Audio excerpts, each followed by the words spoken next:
century ago, pioneers from the old world and the new ventured over unexplored trails and uncharted seas to begin life again in a new land. Yesteryear, months of weary, uncertain travel. Today, man reaches new horizons in hours and minutes. The two largest bridges in the world, symbolizing both pioneer vision and modern courage in the conquest of space and time. Between these two great bridges, in historic San Francisco Bay, is an inspiring tribute to the achievements of our time. Here is a dream come true, the Golden Gate International Exposition on man-made Treasure Island. The eye is first thrilled by the colossal elephant towers at the entrance portals of a walled city of massive buildings, exotic, inspiring. Reminiscent of the colorful Spanish influence in the early West, in the days of senoritas and caballeros, are the graceful gay dances of old Spain.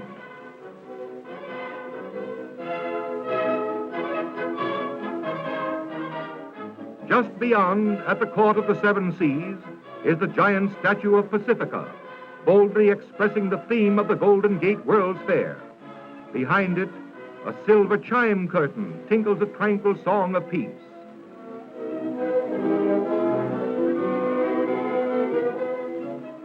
Pacifica is a massive sculptured figure 80 feet high.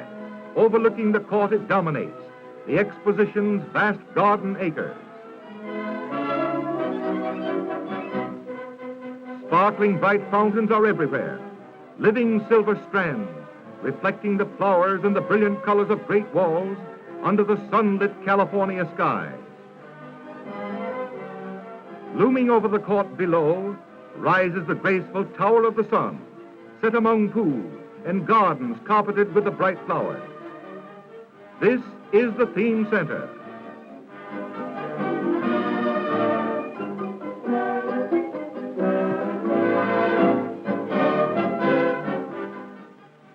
Its lofty spire, the high structure of the fair, reaching to the sky, is a beacon seen from the surrounding hills.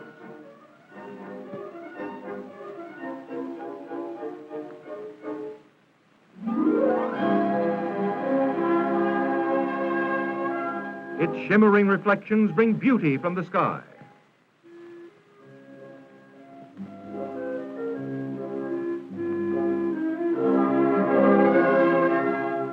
The spirit of the dance expresses, in music and in motion, all the static grace of the courts and the buildings.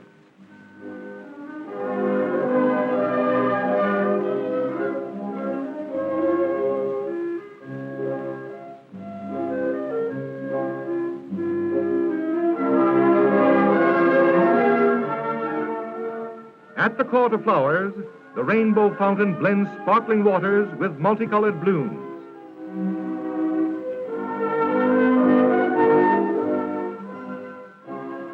This charming setting frames the statue of the girl and the rainbow.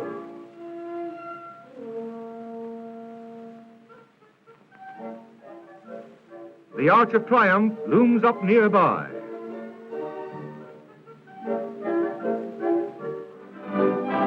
The Gayway is a popular center of the fair. 40 acres of fun, carnival gone wild. Here's a midway that is a midway, big and busy. Every kind of entertainment, old and new. Streets of the world with foreign villages grouped around the central plaza. Colorful pavilions, theaters, shops and restaurants. Daring sideshows. And the milling thousands laugh and play. The cavalcade of the Golden West, on an open stage 300 feet long, is the major amusing spectacle of the fair. It brings to life again those chapters of the romance of the early West, the days of the Padres and the founding of the missions, the Spanish explorers, the covered wagon trains, the discovery of gold, the building of the transcontinental railroad, and on down to modern times. Here the Old West lives again in all its glory.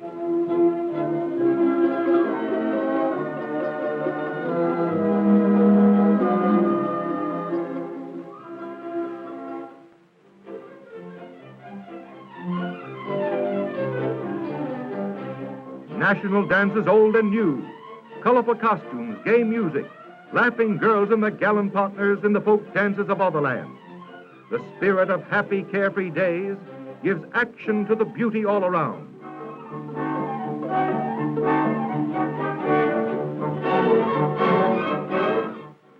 A replica of an old mission brings to this fairyland a reminder of the influence of the cross in the early progress of the West.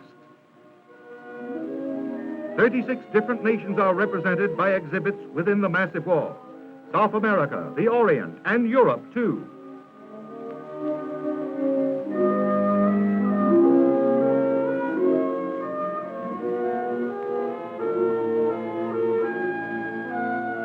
The Far East makes a friendly visit.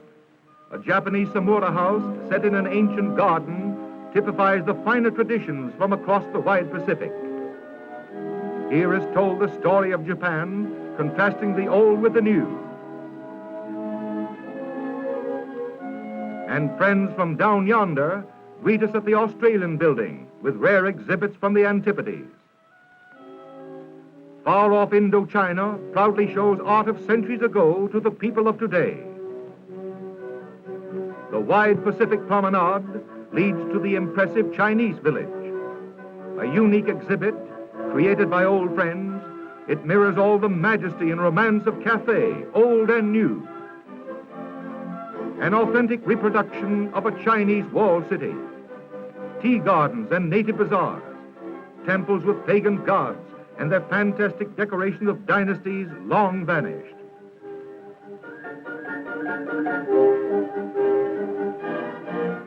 Fun in the ancient Oriental manner, Punch and Judy ages old.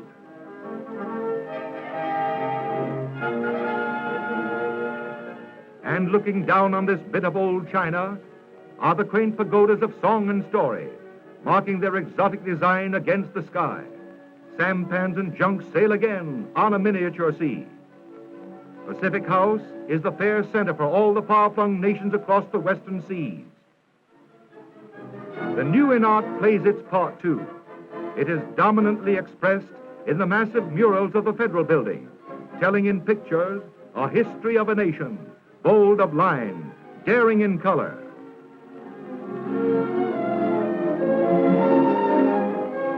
Industry, too, is well represented with a vast array of instructive exhibits.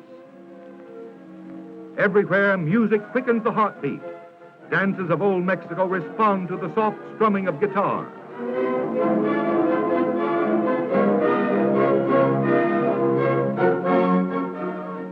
"400 acres of kaleidoscopic colors, a strange combination of the beautiful, the exotic, and the magnificent.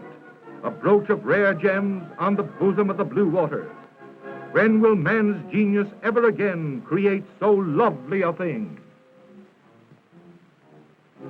The day here is glorious, but as the sun drops in the sparkling Pacific and the purple dusk creeps from the east, the enchantment of the night to new glamour.